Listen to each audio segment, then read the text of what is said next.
and also for easy reference.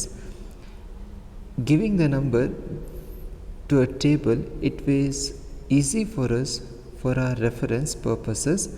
Usually the table number is written at the right hand corner at the top of the table.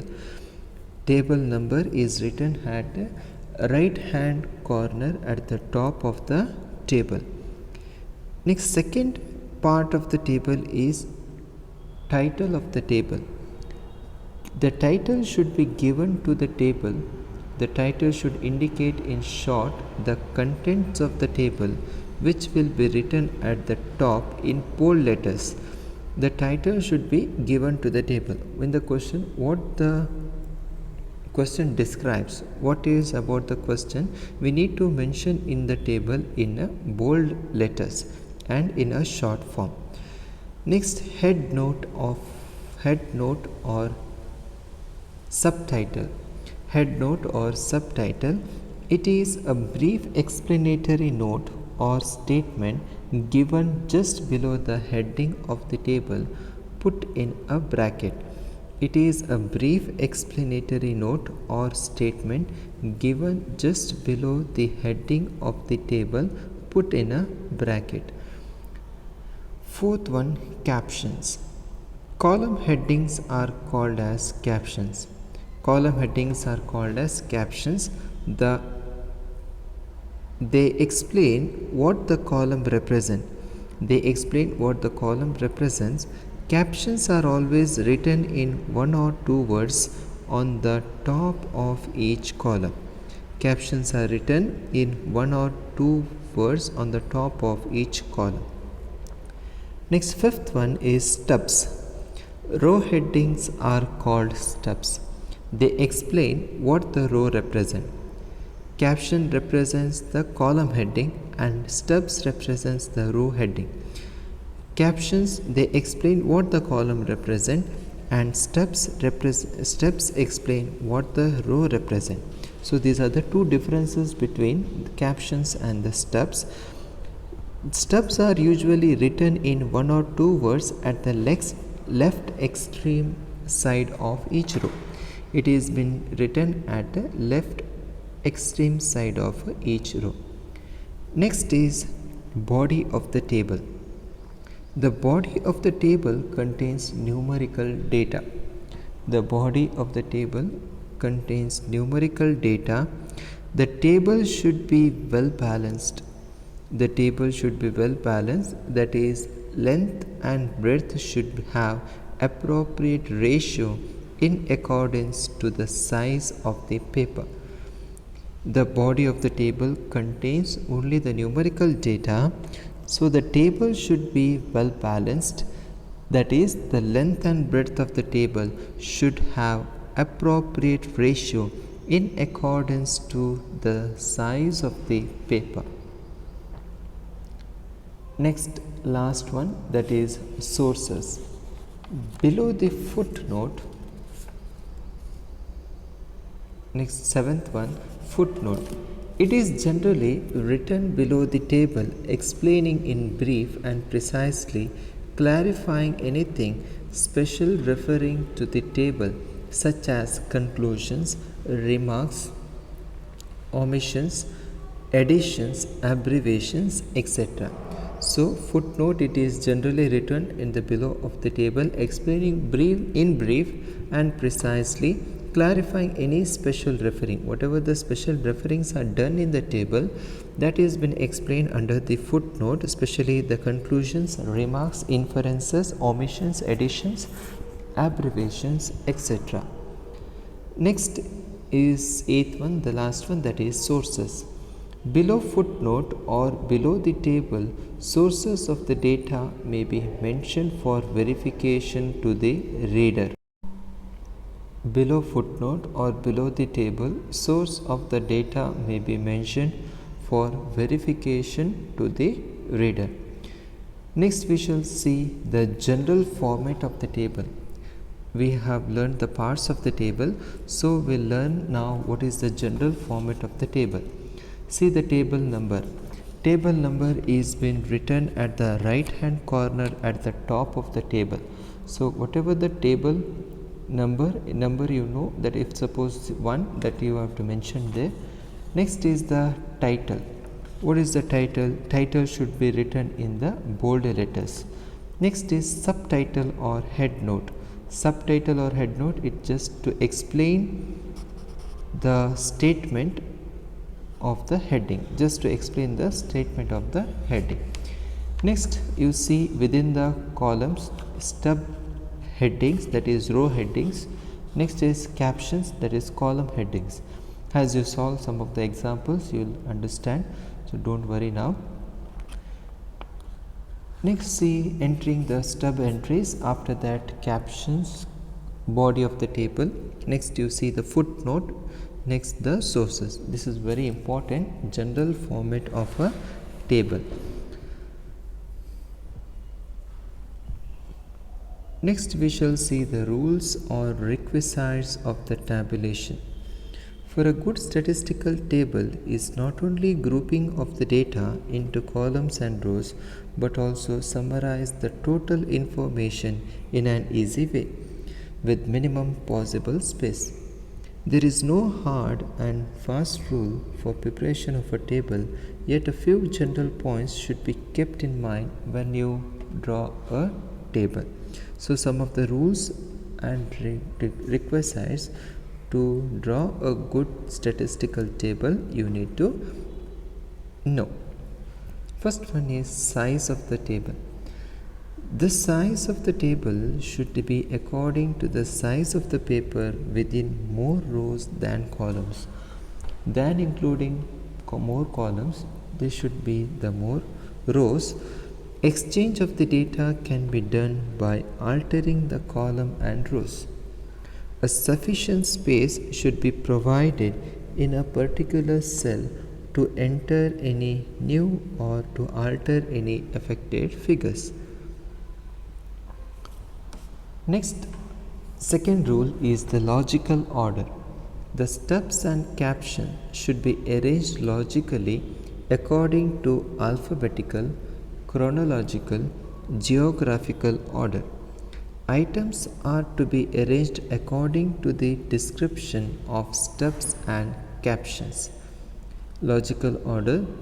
The stubs and the captions should be arranged logically according to the alphabetical, chronological, or geographical order. Items are been arranged according to the description of stubs and the captions. Next, third rule, the table should not be overloaded with number of characteristics, rather can be prepared under the table. If too many data are there, if suppose we need to reduce it than overloading them, or else we can make into two tabulate columns instead of overloading them. In case if it is not possible to accommodate all the information in a single table, it is better to have two or more related tables. Instead of overloading them, we can make a better table by making two or more related tables. The fourth one, the table should be complete in all respects. Table should complete, since we are going to represent the data, it should be complete. So the collected data must be completely filled within that tabulatory column. No cells should be left blank. Any of the cells should not be left blank. Either put dash or write NA, not available. Whatever the data, if it is been not there, we need to mark it as dash or NA, which represent as a not available. Next, sixth one, miscellaneous columns can be provided for the representation of ratios, percentages, etc. of the data. Miscellaneous columns, some of the extra miscellaneous column can be provided for the presentation of ratios, percentages, etc. of the data. Seventh one, ditto marks should not be used. That is, double inverted comma should not be used, as they may confuse with the row or column. some of the times we may use inverted comma. If the above entries and the below entries are same, we copy them as double inverted comma. So we are not supposed to use those those are ditto marks. Those are not supposed to be used. Next, eighth one, it is used to explain omissions, any remarks regarding to the numerical entries in the data in the table. Whatever the extra work you have done, especially the addition or the subtraction, it needed to be, or any of the calculation part is been done, it is needed to be explained in the footnote. Next, ninth one, source. The data obtained from the publications, organization, journals, etc. should be mentioned. From wherever the data is been collected or classified, we need to mention them from which source we have been used. Next is the types of the table. Types of the table. There are tables can be classified according to their purpose, nature of the data, or number of the characteristics as follows. First one is simple or one-way table. Second one, two-way table. Third one, manifold table. Simple or one-way table, in the name itself we can understand that is only one characteristics is been represented in a table. Similarly, two-way table is two characteristics and manifold is more than two characteristics. Now let us learn in brief what are these types of the table. First one, simple or one-way table. If only one characteristic is represented in table, if only one characteristic is represented in a table, then it is called as a simple or one-way table. For example, the employees of an organization can be represented according to the ages or marital status or category of an work or any other. We shall see into the example how this simple or one-way table is being drawn. Example, the resident of certain locality can be classified according to their occupations. So here the characteristic, only single characteristics is the occupation. What are the occupations they have mentioned there? One is the office assistant, businessmen, teachers, bank employees. In a certain locality, there are certain people with certain occupations. See there, the blank table given below represent the number of residents with different occupations in a locality. So here the number of residents we need to calculate with the different occupations. So this is the way how we draw one-way table. Next, moving on to the two-way table. If two characteristics are represented in a table, it is called two-way table. Two characteristics are represented, either stub or caption, or both are divided into two coordinate parts.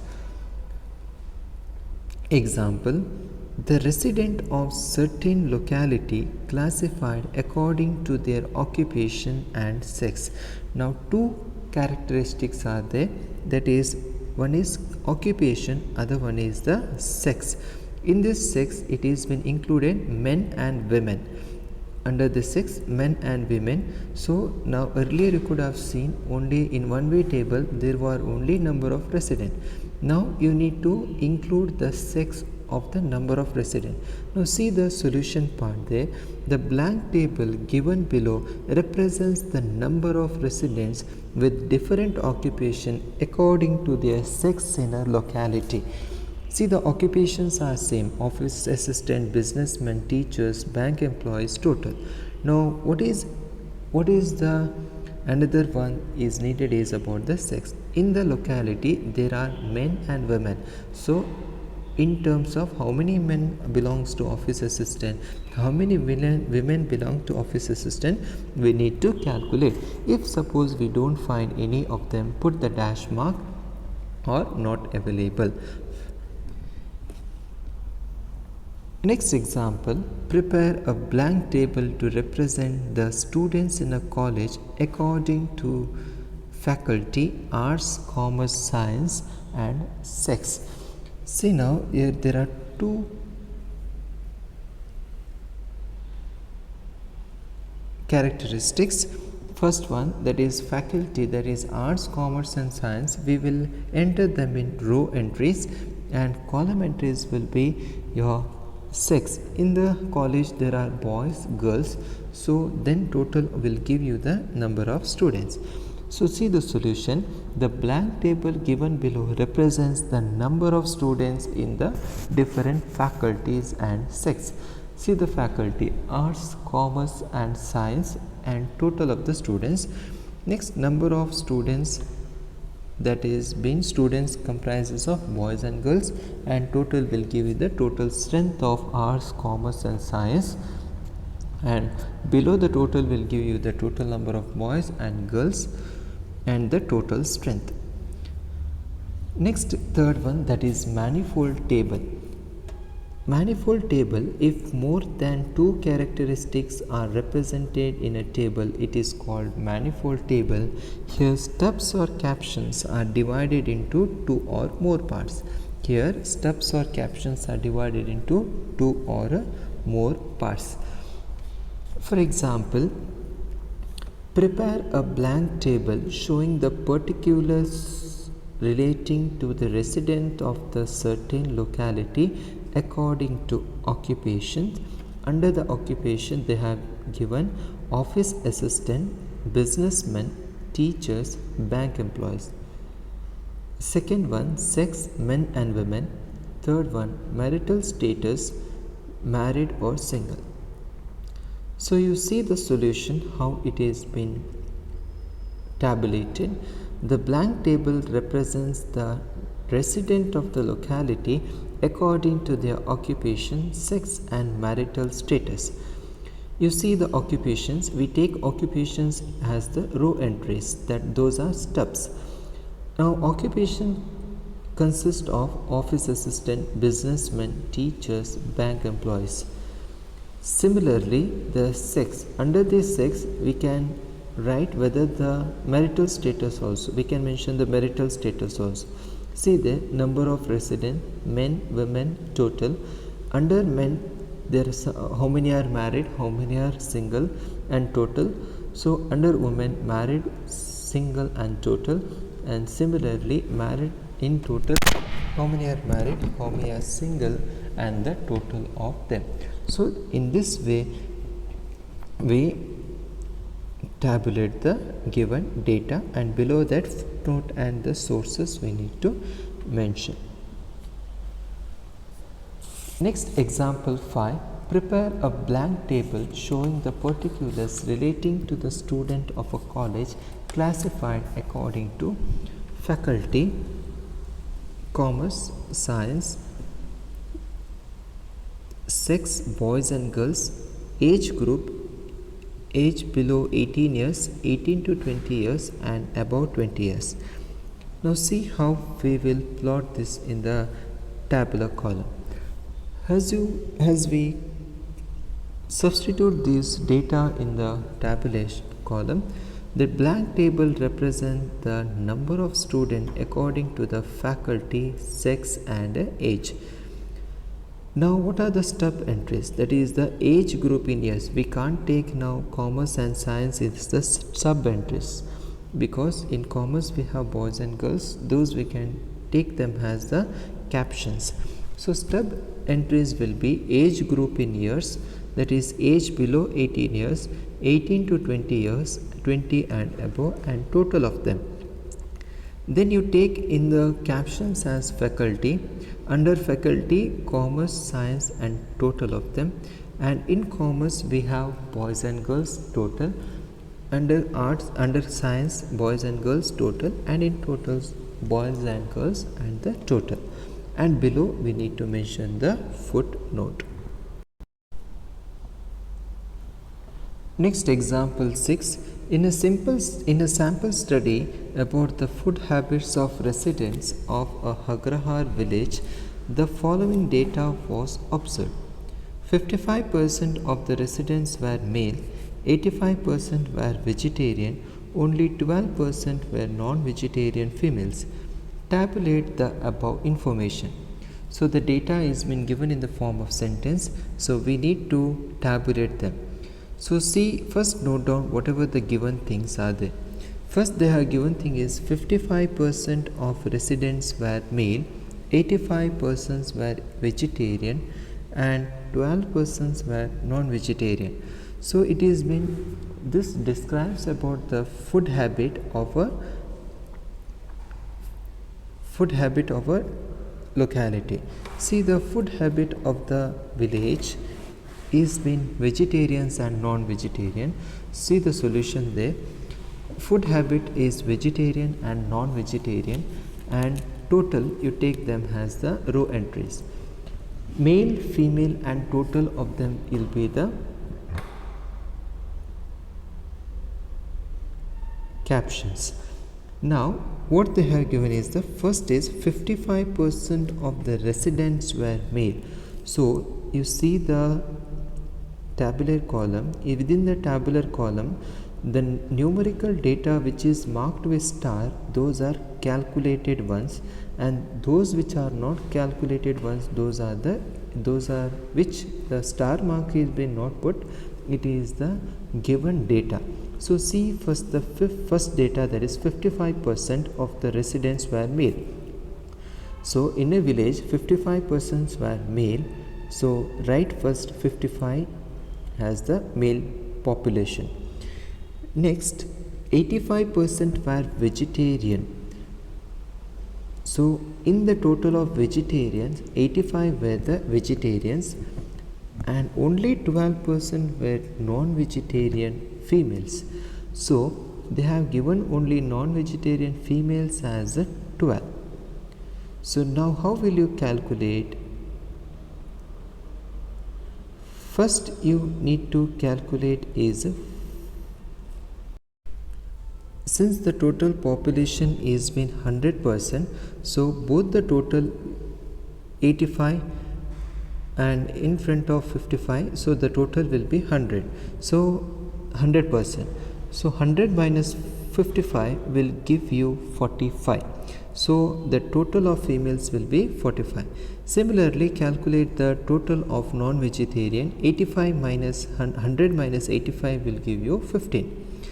Likewise, you calculate 45 minus 12 will give you 33. So 33 female vegetarians are there. Next 85 minus 33 will give you 52. Next 55 minus 52 will give you 3. Next 12 plus 3 will give you the 15. So same way, this way we can calculate the given data in the form of tabulation. So today I'll end this class. Thank you, students.